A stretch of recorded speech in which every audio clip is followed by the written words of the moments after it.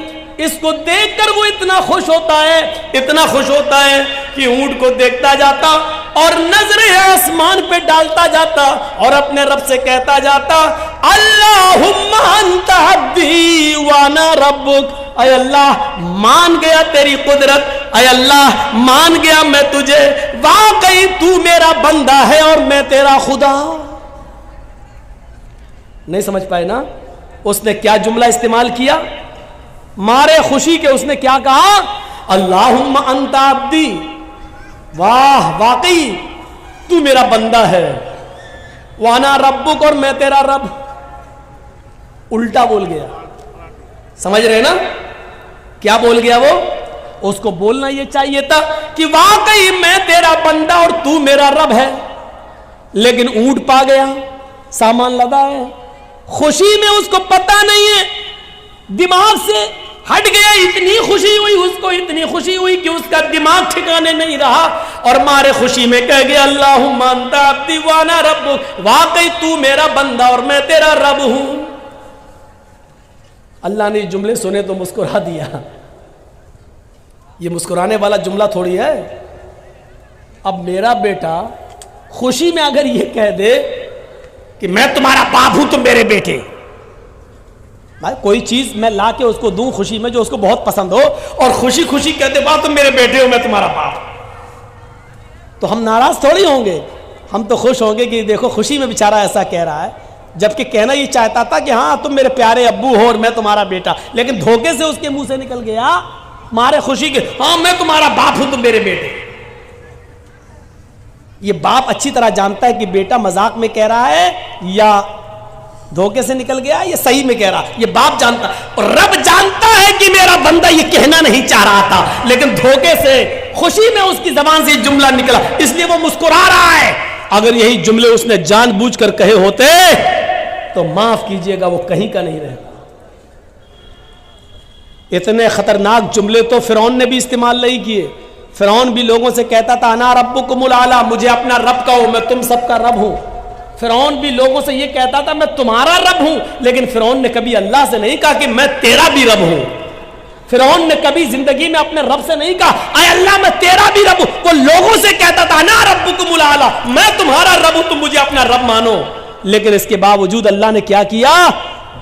اس کو دریا میں غرق کر دیا، ڈبو دیا اور مار ڈالا، اور اس کی لاش کو سمندر سے باہر پھینک دیا۔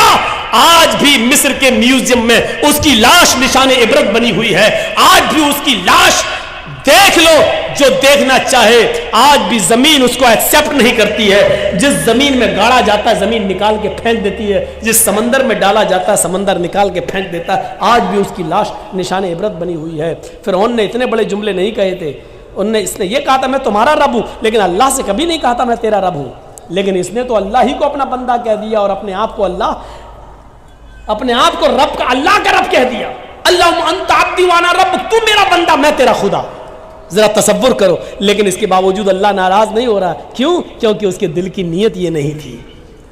اللہ کے نبی اس واقعے کو بیان کرنے کے بعد کہتے جتنی خوشی اس بندے کو ہوتی ہے اپنا اونٹ پانے کے بعد کہ ہوش میں نہیں ہے، اتنی خوشی ہے کہ وہ زمین پر پیر نہیں رکھ رہا ہے۔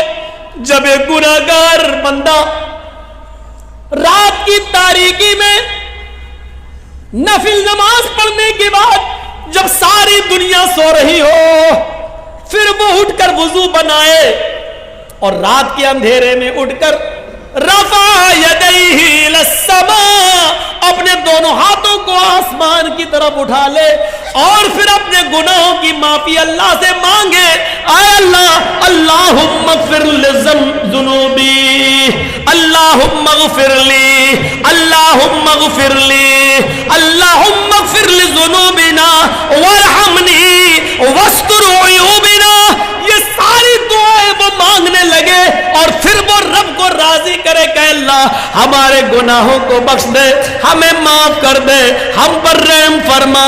اللہ کے نبی فرماتے جب ایک گناہگار بندہ اپنے رب کے سامنے اپنے دامن کو پھیلا لیتا ہے، اپنی جھولی پھیلا لیتا ہے اور رب کے سامنے اپنے ہاتھ اٹھا کر دعا مانگتا ہے اے اللہ مجھے معاف کر دے، میرے گناہ بخش دے، تو اللہ تعالیٰ کو اس بندے سے بھی زیادہ خوشی ہوتی ہے جو ابھی مارے خوشی کی یہ کہہ گیا تو میرا بندہ میں تیرا رب، جتنی خوشی اس انسان کو ہوتی ہے اپنا اونٹ پانے کے بعد، اللہ کو اس سے کہیں زیادہ گناہ، کتنی زیادہ گناہ، کئی زیادہ بڑھ کر اللہ تعالیٰ کو خوشی ہوتی ہے جب کوئی گناہگار بندہ اس کے سامنے اپنے گناہوں کی توبہ کرتا ہے، اپنے آپ کو کہتا ہے کہ اللہ مجھے معاف کر دے، اللہ کو اس سے بھی زیادہ خوشی ہوتی ہے۔ یہ اس کا رحم و کرم ہے کہ گناہ کرنے کے باوجود وہ اپنے بندے کو معاف کرتا رہتا ہے۔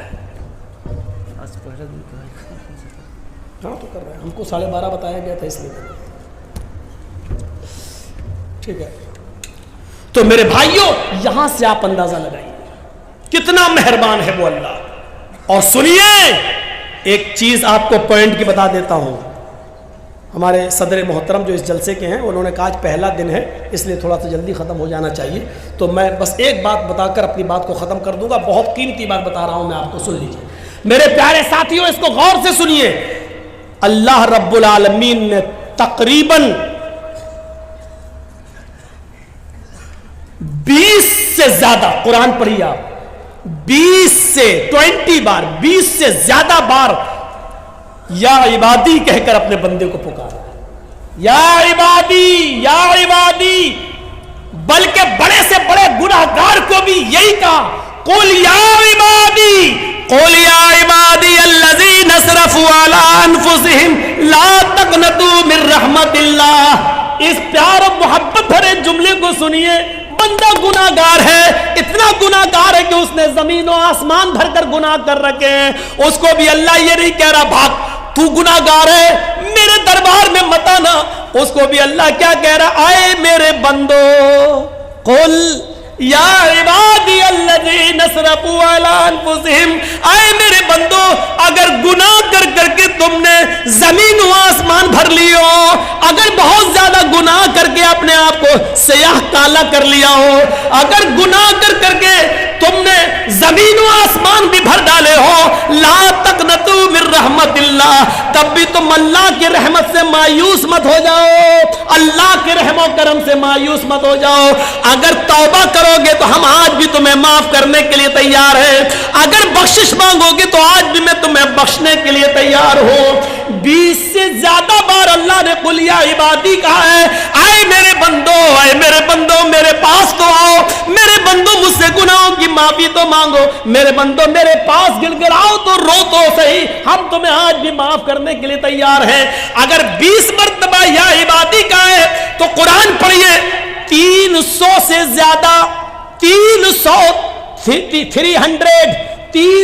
سے زیادہ اس میں رحمت کا لفظ استعمال کیا ہے, رحمت کا لفظ استعمال کیا ہے. یہ میری رحمت, یہ میری رحمت, یہ میری رحمت, اور ایک لفظ تو ایسا کہہ دیا ہے, رحمتی وسعت کل شیء, رحمتی وسعت کل شیء. اے میرے بندو میری رحمت ہر چیز کو گھیرے ہوئے. گھر جائیں گے تب بھی آپ کو آکسیجن ملے گی, جب آپ اپنا روم بند کر لیں گے اور سوئیں گے تب بھی آپ کو آکسیجن ملے گی. اگر آپ ہوائی جہاز میں سفر کریں گے تب بھی آپ کو آکسیجن ملے گی. آکسیجن کے بنا آپ زندہ نہیں رہ سکتے. اور یہ آکسیجن تو اللہ رب العالمین نے اس بچے کو ماں کے پیٹ میں بھی دیا ہے, ورنہ یہ بچہ 9 مہینے کے بعد پرورش پا کر باہر نہیں آتا. اللہ رب العالمین نے اس بچے کو بھی ماں کے پیٹ کے اندر آکسیجن پہنچایا. ہوا وافر مقدار میں, کثیر مقدار میں اللہ رب العالمین نے پیدا کی. پانی دنیا میں آنے سے پہلے, آنکھ کھولنے سے پہلے پانی وافر مقدار میں.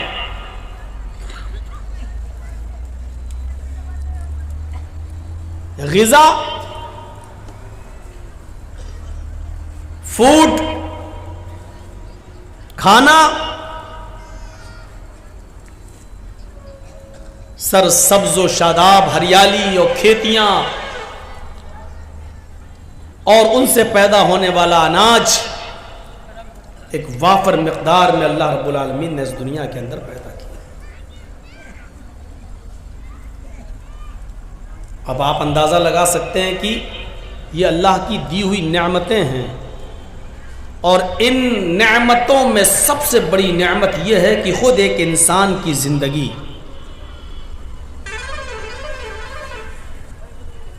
ذرا سوچئے اور تھوڑی دیر کے لیے سوچئے, جب آپ دسترخوان پر بیٹھتے ہیں اور کھانا کھانے کے لیے بیٹھتے ہیں تو اس دسترخوان پر کھانے پینے کی رکھی ہوئی چیز میں سے کوئی ایک چیز آپ اٹھا کر دیکھ لیجئے، کیا وہ آپ نے بنائی ہے؟ مثلاً آپ روٹی کھاتے ہیں تو کیا اس روٹی جو گیہوں سے بنی ہے، کیا وہ گیہوں انسان نے بنایا ہے؟ کیا آرٹیفیشل گیہوں پیدا ہو سکتا ہے؟ یا گیہوں جس کھیت کے اندر پیدا ہوا ہے وہ کھیت انسان نے بنایا ہے؟ اس آٹے کو جس پانی میں گوندھا گیا ہے، کیا وہ پانی انسان نے پیدا کیا ہے؟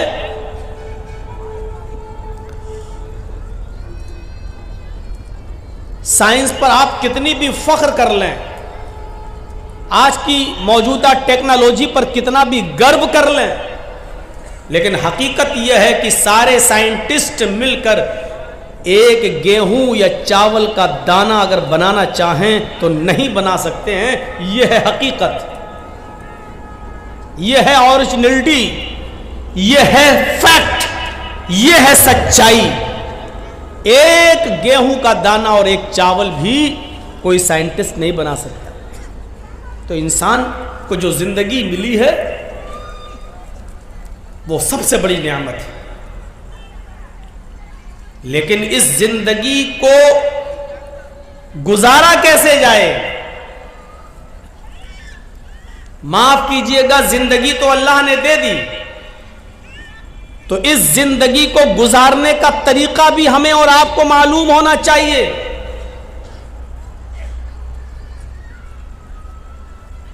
اور اگر زندگی گزارنے کا طریقہ ہمیں اور آپ کو نہیں معلوم تو یہی زندگی ہمارے لیے وبال جان بن سکتی ہے۔ سپوز فرض کر لیجئے آپ نے ایک 4 ویلر خریدی ہے، آپ نے سوئفٹ ڈیزائر خریدی ہے، سوئفٹ BDI خریدی ہے، i10 خریدی ہے، آپ نے 2, 4, 10 لاکھ روپیہ خرچ کر کے کار تو خرید لی، لیکن کار چلانا آپ نہیں جانتے ہیں، سوئفٹ چلانا نہیں جانتے ہیں۔ آپ سمجھ رہے ہیں کہ میں اس کار کا مالک ہوں، میں نے پیسہ دے کے خرید لیا ہے، تو آپ کار کے مالک ضرور بن گئے ہیں، لیکن معاف کیجئے گا جب تک کار چلانا نہیں جانیں گے اور کار چلانا نہیں سیکھیں گے تب تک آپ کا مالک ہونا بیکار ہے۔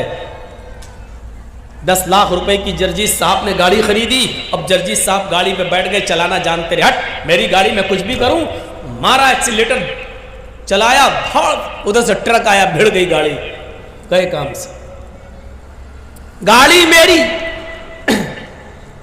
ہینڈل پر ہاتھ میرا، ایکسیلیٹر پر پیر میرا، سب کچھ، لیکن اس کے باوجود ہماری زندگی ختم کیوں؟ کیونکہ گاڑی تو ہم نے لے لی، لیکن گاڑی کو چلانا اور گاڑی کو کیسے چلایا جائے؟ گاڑی بیچنے والا گاڑی جب آپ کو دیتا ہے تو اس کے ساتھ ایک بک، ایک کتاب بھی دیتا ہے، اس بک اور کتاب میں گاڑی چلانے کے اصول اور ضابطے لکھے ہوتے ہیں، ایسے دبانا، یہاں پکڑنا، یہاں ہینڈل گھمانا، یہاں کلچ دبانا، یہاں ایکسیلیٹر پر پیر رکھنا، یہاں نہیں رکھنا، پہلے گیئر میں، دوسرے گیئر میں، تیسرے گیئر میں، ایسے چلانا۔ اس گاڑی بیچنے والے نے جب گاڑی بیچی تو ساتھ میں گاڑی چلانے کے نیم اور اصول پر بنی ہوئی ایک کتاب بھی آپ کو دے دی، ان اصولوں پر گاڑی چلاؤ گے تو آپ سیف رہو گے، اور ان اصولوں پر اگر آپ گاڑی نہیں چلاؤ گے تو آپ سیف نہیں رہو گے۔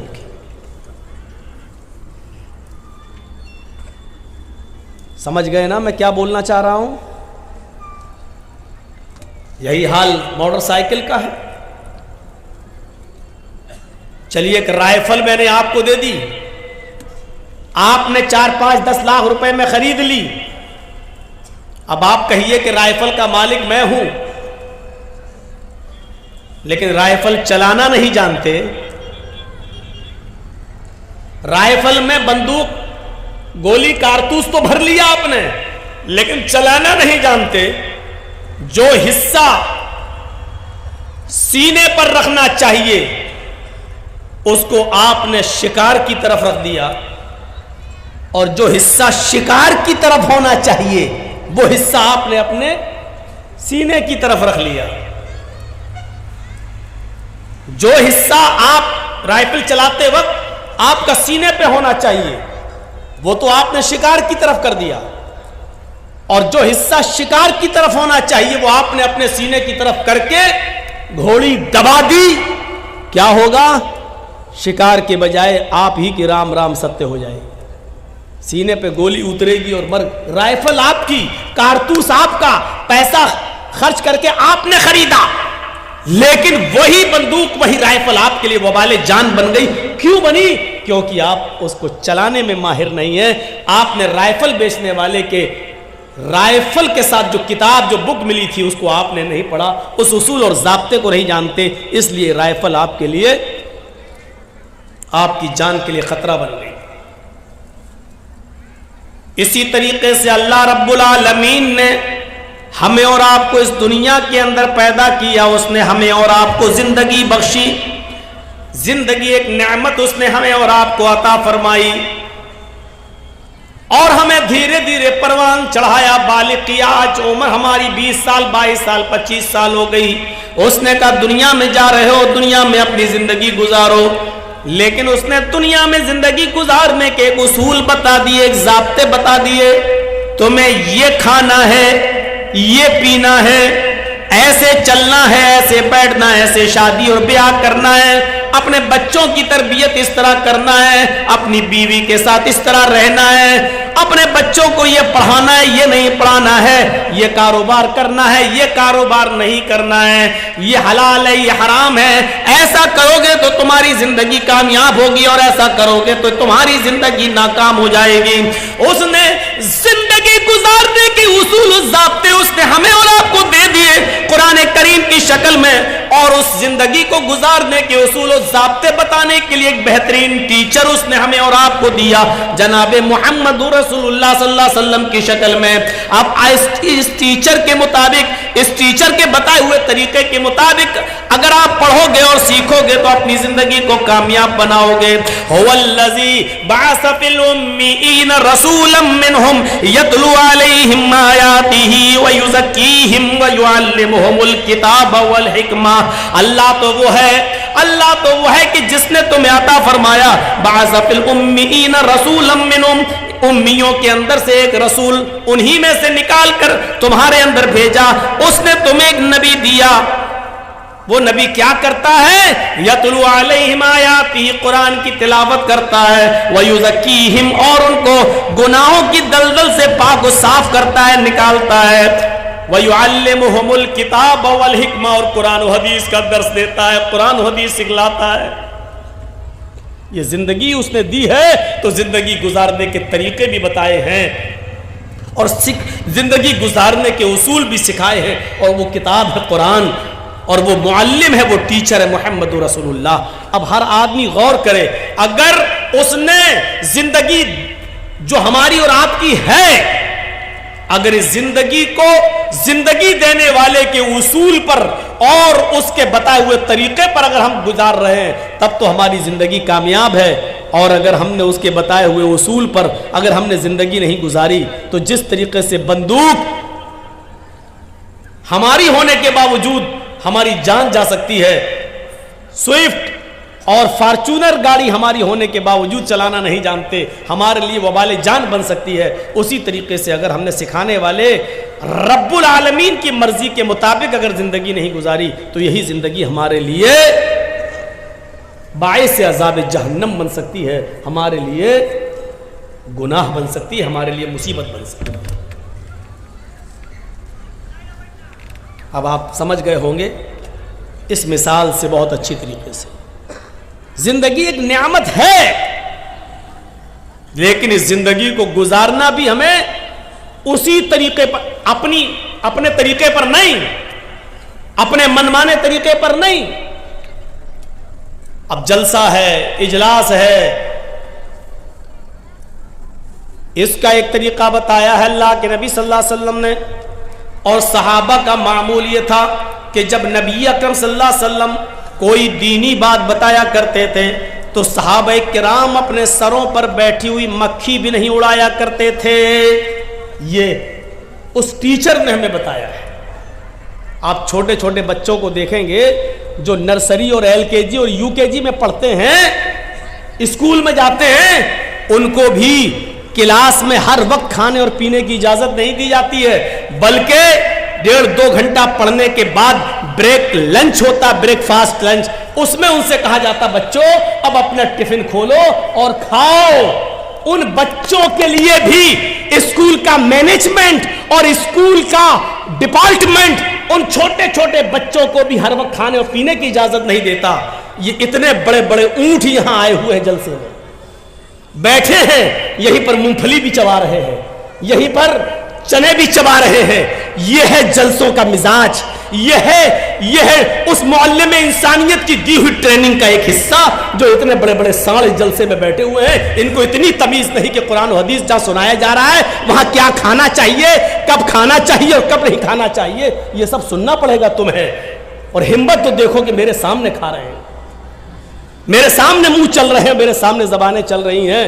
ان چھوٹے چھوٹے بچوں کو معمولی اسکول کا مینجمنٹ 4 سال اور 3 سال کے بچے کو بھی ہر وقت کھانے کی اجازت نہیں دیتا. کیوں؟ ان کو اصول سکھایا جاتا ہے, شروع سے ٹریننگ دی جاتی ہے. یہ 25-50 سال کے بڈھے بھی اپنا منہ چبا رہے ہیں. یہ ہے ٹریننگ یہاں کی, یہ سیکھا ہے ہم نے اتنی عمر میں.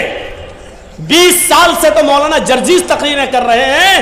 جرجیز صاحب کی تقریروں کا یہ اثر ہوا ہے, یہ سیکھ پائی ہے آج ہماری قوم, یہ سیکھ پائی ہے آج ہماری برادری, یہ سیکھ پایا ہے آج ہمارا اسلامی مینجمنٹ. آپ اندازہ لگا سکتے ہیں. اب تھوڑی دیر کے بعد اٹھیں گے, کسی کو پیشاب لگے گا, کوئی آگے بیٹھے گا تو ڈسٹرب کر کے اٹھے گا. ایک چھوٹا سا بچہ بھی اگر جاتا ہے تو ایک انگلی سے اشارہ کرتا ہے میم واش روم. تمیز دیکھیے. میں جانتا ہوں کہ میں تقریر کر رہا ہوں, آپ مجھ سے نہیں کہہ سکتے ہو 1 انگلی 2 انگلی, لیکن وہ بچہ ہے جو برداشت نہیں کر سکتا, اس لیے اس کو ٹیچر اجازت دیتی ہے کہ جاؤ بیٹا. لیکن وہی بچہ جب 8 اور 10 سال کا ہوتا ہے, 15 سال کا ہوتا ہے تو اس کو اجازت نہیں ملتی. گھنٹی بیل پوری ہو, یہ ٹیچر جب پڑھا کر اپنی گھنٹی ختم کرے اس کے بعد آپ جانا, اس بچے کو روکنا پڑتا ہے. لیکن یہاں کوئی سسٹم نہیں ہے, آئے بیٹھے, جب دل چاہا اٹھے اور چلے گئے, اور جب مرضی آئی آئے اور جب مرضی چاہی ہم چلے گئے. یہ دین جو ہمارے لیے سب کچھ سکھاتا تھا لیکن آج ہم اتنا بھی نہیں سیکھ پائے. یہ ہے جلسوں کے اصول اور جلسوں کے ضابطے. ہمارے نبی فرماتے ہیں اگر جمعے کے خطبے میں کوئی آدمی دوران خطبہ مسجد کے اندر اگر کوئی آدمی بول رہا ہو اور اپنی زبان چلا رہا ہو, کسی سے بات کر رہا ہو, اور آپ دیکھ رہے ہیں کہ یہ آدمی بول رہا ہے, تو اس کے باوجود آپ اس سے یہ نہیں کہہ سکتے ہوئے چپ. دیکھ رہے ہیں آپ, مثلا یہ شخص بیٹھا اور بول رہا ہے اور ہم دیکھ رہے ہیں, اور ادھر مولانا خطبہ دے رہے ہیں اور ہم دیکھ رہے ہیں یہ بول رہا ہے, تو ہم اس کو یہ نہیں کہہ سکتے چپ. کیوں؟ کیونکہ وہ بھی بول رہا ہے, ہم بھی بول رہے ہیں چپ, تو اور شور ہوگا. پھر ہمیں دیکھ کر تیسرا بولے گا اور شور ہوگا. اس لیے حدیث میں آیا کہ وہ بول رہا ہے اور خطبہ دینے والا خطبہ دے رہا, اگر اس کی نظر پڑ جائے تو وہ تو اس کو روک سکتا ہے, خاموش چپ رہیے. لیکن پبلک, عوام, سامعین میں سے کوئی اس کو نہیں روک سکتا ہے. یہ ادب بتلایا ہے قرآن و حدیث سننے کا. اب آپ اندازہ لگائیں, آپ یہاں منہ چلائیں گے اور قرآن و حدیث بھی سنیں گے, ایسا ہو سکتا ہے؟ دونوں چیزیں ایسا نہیں ہوتی. یہ جلسہ بھی ایک عبادت ہے جو آپ بیٹھے ہوئے ہیں. جس طریقے سے اللہ اکبر کہنے کے بعد آپ نماز پڑھ رہے ہیں, اب آپ ایک ٹافی نکالیے جیب سے کھائیے, الحمدللہ رب العالمین الرحمن الرحیم مالک یوم الدین. کیا حرج ہے بھائی؟ ٹافی بھی حلال ہے, نماز بھی پڑھتے جائیے اور کھاتے جائیے. نہیں کھا سکتے ہیں نا, کیونکہ تکبیر تحریمہ کہہ دی گئی ہے. تحریمہ کا مطلب کیا ہے؟ اللہ اکبر, اس کو کیا کہتے ہیں؟ تکبیر تحریمہ. تحریمہ کا مطلب ہی ہے اب ہر کام کو حرام کر دیا گیا ہے آپ کے اوپر. اب آپ کا مستشک، آپ کا مائنڈ، آپ کا دماغ صرف اللہ کی طرف لگنا چاہیے. اب آپ عبادت میں شامل ہو گئے، اٹھنا، بیٹھنا، لیٹنا، سونا، جاگنا، کھانا، پینا، یہاں تک کہ بچوں سے بات کرنا، یہ ساری کی ساری چیزیں اب آپ کے لیے حرام ہو چکی ہیں.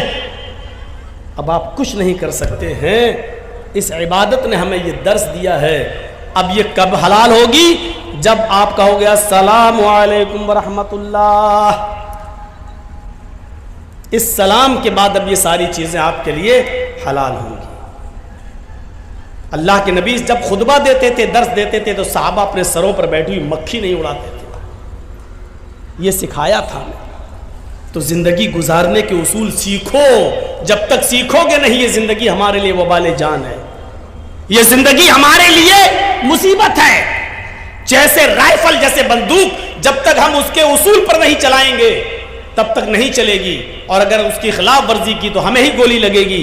گاڑی جب تک ہم گاڑی بنانے والے کے طریقے پر نہیں چلائیں گے تب تک وہ گاڑی ہمارے لیے وبال جان ہے. اسی طریقے سے زندگی جب تک زندگی دینے والے کے اصول پر ہم نہیں چلائیں گے اور نہیں گزاریں گے، یہ زندگی ہمارے لیے وبال جان ہے. کتنے لوگ ہیں جو ایڑیاں رگڑ رگڑ کے مر جاتے ہیں، کتنے لوگ ہیں جو کرپشن میں لپت ہو کے مر جاتے ہیں، کتنے لوگ ایسے ہیں جو شراب پیتے پیتے اپنی جان دے دیتے ہیں، کتنے لوگ ایسے ہیں جن کی اسمیک اور گانجا پی پی کر ان کی موت ہو گئی ہے، کتنے لوگ ایسے ہیں جنہوں نے کھینی، تمباکو، بیڑی، سگریٹ پی کر زبان کا اور منہ کا کینسر بنا لیا، اور اس کینسر کے اندر ان کی ڈیتھ ہو چکی ہے اور مر چکے ہیں. کیوں؟ کیونکہ انہوں نے اپنی زندگی کو زندگی دینے والے کے اصول پر نہیں چلایا. انہوں نے اپنی زندگی کو زندگی دینے والے کے طریقے کے مطابق نہیں چلایا. اس لیے یہ زندگی ان کے لیے وبال جان بن گئی.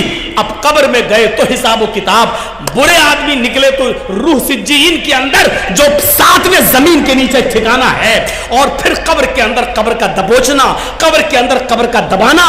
میرے بھائیوں، اور قیامت تک اس کو یہی سزا دیا جانا، اور پھر قیامت کے دن حساب و کتاب ہونا، اور پھر حساب و کتاب کے بعد جہنم میں ڈھکیل دیا جانا اور پھینک دیا جانا. یہ تصور کرو، یہ بہت آسان ہے جس زندگی میں ہم رہ رہے ہیں، لیکن اس زندگی کے بارے میں سوچو جو مرنے کے بعد شروع ہوگی. اس زندگی کے بارے میں ذرا سوچو جو مرنے کے بعد شروع ہوگی. اسی لیے میں نے قرآن کریم کی 3 آیتیں پڑھی ہیں. آج ہم شروعات کر رہے ہیں آپ کے ساتھ. سورہ فاتحہ کی 3 آیتیں ہی پڑھی ہیں. شاید میں چل پاؤں کہ نہ چل پاؤں ان 3 آیتوں تک.